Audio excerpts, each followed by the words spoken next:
I can still recall how she walked into our home that fateful morning, her presence illuminating the space as though nothing could diminish her glow. She was radiant, her hair casually tousled, her smile wide and carefree, as if she had just returned from a lavish retreat. The soft rustle of her bag landing on the entryway table was followed by her laughter, a sound that once made my heart soar, but now felt like the cruelest cut. Clutching my coffee mug, pretending to scroll through my phone, my chest felt heavy with an unbearable weight. "Morning, babe," she chirped, leaning in to kiss my cheek. Her lips were soft and familiar, but there was something hollow in the gesture, a practiced ease that made my stomach churn. "Morning," I replied, forcing a smile that never quite reached my eyes. My knuckles turned white around the mug as I held myself back from blurting out everything I knew. Confrontation would come, but not like this. Not now.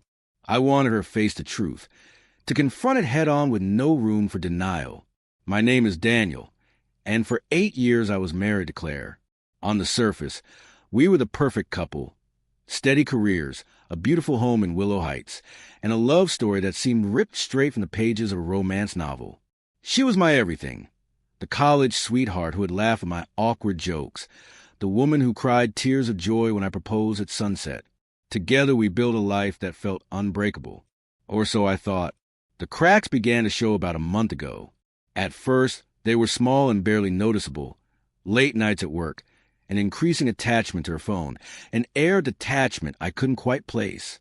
I chalked it up to stress.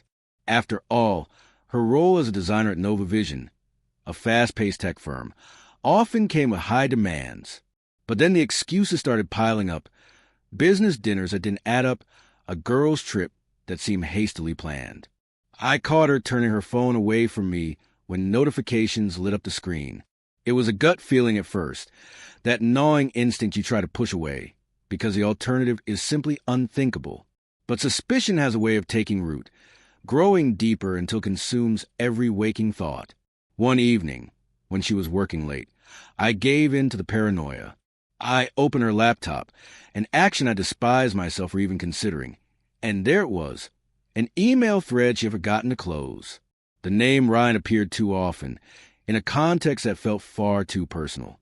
He was her colleague, someone I had briefly met at a company event. I remembered shaking his hand, completely unaware that this man was slowly dismantling my marriage from the inside out. The evidence piled up. A hotel reservation in both their names, a series of texts that left no room for doubt. Still, I hesitated. Confronting her felt like stepping off a cliff into the unknown. What if I was wrong? What if I was overreacting? But then I found the final piece. A photo buried in her phone. The two of them at a rooftop bar, her head resting on his shoulder as though it belonged there. That night, while she was at one of her supposed work dinners, I set up a small camera in our living room, discreetly placed. It captured everything. Her laughter, their closeness, the way they stumbled into the space we once called ours, completely unaware of the sanctity they were shattering. I saved the footage, edited it into a concise montage, and uploaded it to a folder I labeled Claire's Choices. The next morning, I connected it to the living room TV. When Claire returned home, she was full of lightness and ease, tossing her jacket onto the couch and greeting me with the same practiced charm. I played my part, keeping the anger and heartbreak bottled up inside. As she settled onto the sofa, grabbing the remote, she distractedly scrolled through her phone until the sound began. It started subtly, her laughter mingling with the low hum of a crowded room. Her gaze snapped up to the screen, and the color drained from her face as she saw herself seated too close to Ryan, her hand lingering on his. The video shifted their entry into our living room, their bodies intertwined. "What is this?" she whispered, her voice trembling as her phone slipped from her hands. I stood behind her, my arms crossed, my face calm though every nerve in my body screamed. "You tell me, Claire," I said. She scrambled for the remote, but I was faster, snatching it away before she could stop the playback. "No," I said sharply, my tone leaving no room for argument. "You wanted to keep this from me? Then watch. Watch what you've done." Tears welled in her eyes as the footage continued, each moment playing out in damning clarity. "Daniel, please," she began, her voice cracking. This isn't... Don't insult me with excuses. I interrupted, my voice steady but cold. Her tears flowed freely now, streaming down her face as she pleaded for understanding, for forgiveness. But the image of her and Ryan laughing together, as if the life we built was nothing more than a footnote, was seared into my mind. "I'm sorry," she sobbed. "It was a mistake. It didn't mean anything. I love you, Daniel." The words escaped her lips, but they only made me laugh, bitterly. The sound was unfamiliar, even to me. "You call this a mistake? Bringing him here? Into our home? Into the life we built together?" She reached for me, but I stepped back, raising my hands as though warding off a threat. "Don't touch me," I said, my voice calm but laced with venom. From the shelf beside me, I grabbed a folder and threw it onto the coffee table in front of her. "What's this?" she asked, her hand shaking as she opened it. "Your future?" I replied, my tone cold. Inside were the divorce papers, signed and ready to file. "You don't get to destroy everything and walk away unscathed, Claire. Actions have consequences." Her sobs turned into frantic protests as she flipped through the pages, her voice rising with desperation. "Please, Daniel, don't do this. We can fix this. I'll do anything." I shook my head, the finality of the moment settling in. "You already made your choice, Claire. Now I'm making mine." As I turned to leave, her cries echoed in the room. I didn't look back. With every step toward the door, the weight I had carried for weeks began to lift. Outside, the crisp air filled my lungs, and for the first time in a long while, I felt free. I didn't waste any time after that. My suitcase was already packed and waiting by the door. I had spent the previous night methodically gathering everything I needed, leaving behind the hollow shell of home that once held so much promise. Each item I took felt like reclaiming a piece of myself, my books, my clothes, the framed photo of my parents that Claire had never liked. Everything else she could have, let it haunt her. As I drove away from the house, my grip on the steering wheel tightened and the emotion I had kept buried rushed to the surface. Anger, betrayal, sadness. How could she do this? After everything we'd built, after every promise we'd made?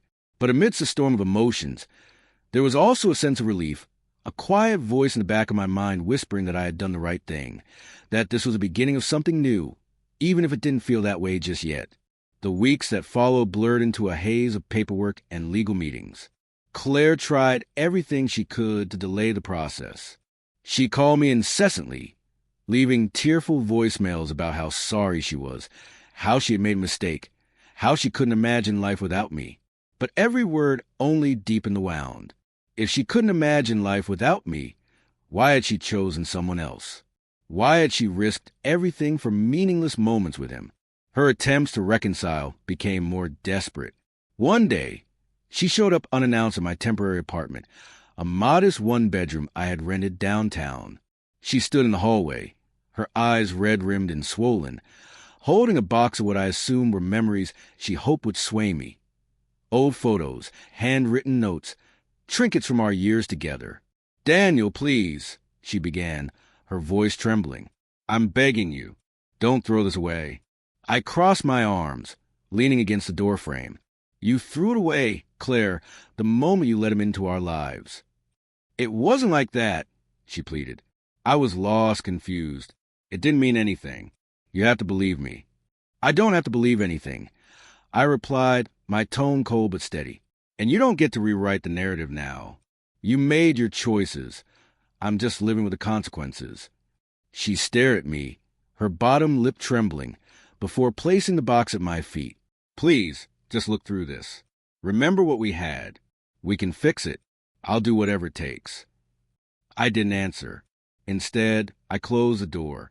The sound echoed through the hallway like a final nail in the coffin.